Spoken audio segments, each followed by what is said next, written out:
We are most enslaved, more enslaved than most of the other sectors. And this is really the hurdle that we need to look at to cross as quickly as we possibly can, because that will truly liberate humanity to reach our potential as divine co-creators of our own future reality. When people talk about zero-point energy, it's really they're referring to torsion field, toroidal field, vortex field energy.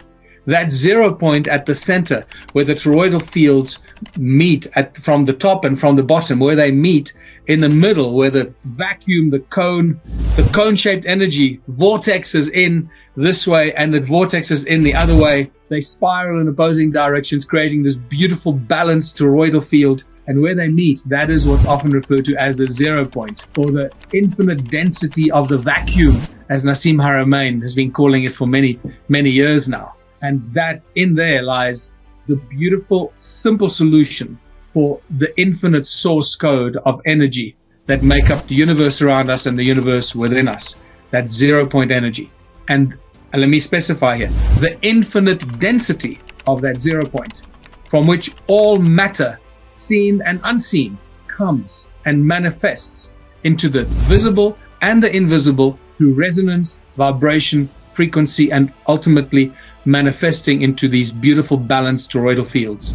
The organs that are made up of all these trillions of cells, the differentiation of the cells from the stem cells into the eye cells and the stomach cells and the heart cells and the brain cells and the blood cells, the hundreds of millions and then the trillions of cells in our bodies, how they all resonate at a specific frequency. So everything in existence, everything in creation has its own prime resonance frequency at which it exists, from smallest subatomic particles to cells, to molecules, to organs, to our bodies, to your brain, to your heart. Everything has a prime resonance frequency that make up the particles that make it up, the molecules that make it up, and then the organ, and then the organs together that make up the body. So, and all those frequencies, all those particles and the molecules and that are driven by their prime resonance frequencies have to resonate together, have to vibrate together in coherent, resonant, harmonic resonance.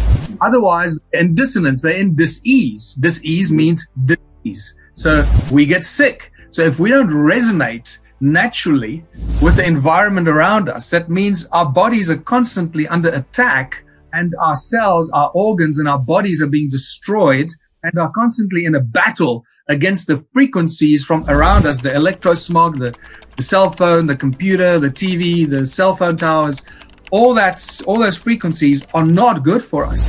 They destroy our cells, they destroy our organs, destroy our brains, and they destroy our capacity to think and to operate, and they kill us. So, like you said, like a symphony, when an orchestra plays together in harmony, or a band plays together beautiful harmonious chords, you can feel the relief and everything is beautiful and flows. The moment you add the discords, the dissonant notes, the chords that destroy things, you can feel it, and it's used in music. You know, composers that write the scores for the great musical, for the great movies that we've seen, they are masters of using sound and blending harmonies and resonant frequencies and discords to make you feel stress, anxiety, and fear, and so forth. And then it's also the tempo and the vibration together with the harmonics and the dissonance of the musical notes, as opposed to the resonance and the coherence and the harmony of the notes. So just like in a musical orchestra and a band that plays beautiful music, the world, our lives, our bodies, and the world around us should all be harmonious, should always resonate and be harmonious, coherent, harmonious resonance. The moment you have any kind of dissonant frequencies that destroy that harmony, you create dis-ease or disease. So whenever you feel, think about this. In our language, people use, I went to a party, I walked into the party, but I didn't stay long because there was a bad vibe. What does vibe mean? Vibe means vibration. So you pick up the bad vibrations. You feel it, your body feels it, and your cells and your mind and says, no, I don't like this vibe. I don't like the vibration in this room. So you leave. And otherwise, there was such a great vibe because the vibrations were harmonious with your body, harmonious with your thoughts, harmonious with your cells, and your organs and you felt good. And this is what happens to people when they listen to beautiful music, and specifically music that resonates with their specific vibration. And this is why different people like different songs and different music, because it has a specific vibration that somehow connects to your physical makeup. This is a beautiful story. So everything in creation around us, everything we experience needs to be an integrated, infinite fractal of harmonic, coherent resonance. If it's anything else, it becomes destructive and it destroys us and the environment around us. The people that live in nature, the very basic people, the people that live close to Mother Earth, close to growing food and close to nature, away from the cities, away from TV, away from those people are very basic, very down to earth people. And they have an innate internal knowledge that when you tell them something that is truthful, they immediately get it. They resonate with it. And you find this very quickly. That's why when you travel in small towns and in rural areas, and you come with a good heart and openness to the small towns and small villages, people have nothing, but they'll give you the shirt off their back. They'll give you the last bit of food. They'll let you sleep in their bed. They'll make you feel like a special guest in their house, and they have nothing.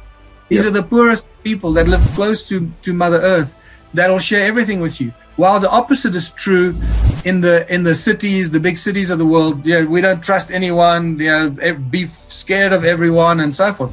So you see the dissonance and how we've been separated and divided. And I believe that our consciousness is evolving all the time. And keep in mind that the DNA is really the program. The DNA is a program. It's a code, molecular code, made up of a bunch of molecules, deoxyribonucleic acid molecules that make up the program code for what makes up our physical bodies. It's really that simple. And you can program code in any possible way you want if you know how to program that code. It's like a computer.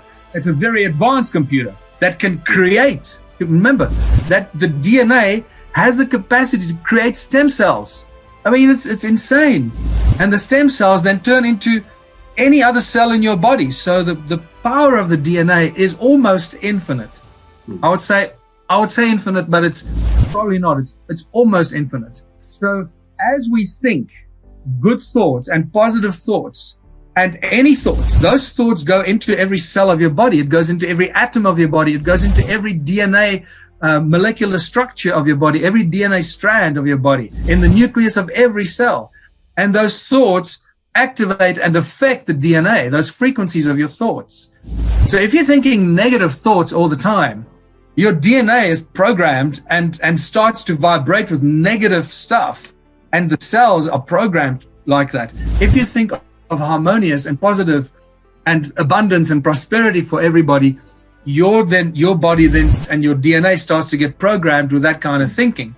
So the more we think about a beautiful world, a future world of prosperity and abundance, peace, harmony for everyone, the more we become those beings. And this is why the global elite or the cabal, whatever you want to call them, they understand this, they know this. And this is why they use the television as the number one propaganda tool to constantly fill us with fear. Fear of so many things, fear of death, fear of cancer, fear of disease, fear of your neighbor, fear of China, fear of this, fear of Germany, fear of Russia. God, we got to fear bloody everything, right? Because if they fill us with fear, then it suppresses the reactivation of our DNA, and we live in this constant state of fear. So our levels of consciousness do not elevate, which should be happening automatically. So the promotion of the frequency of fear is one of the primary tools to use frequency as a tool of manipulation and control of the human race.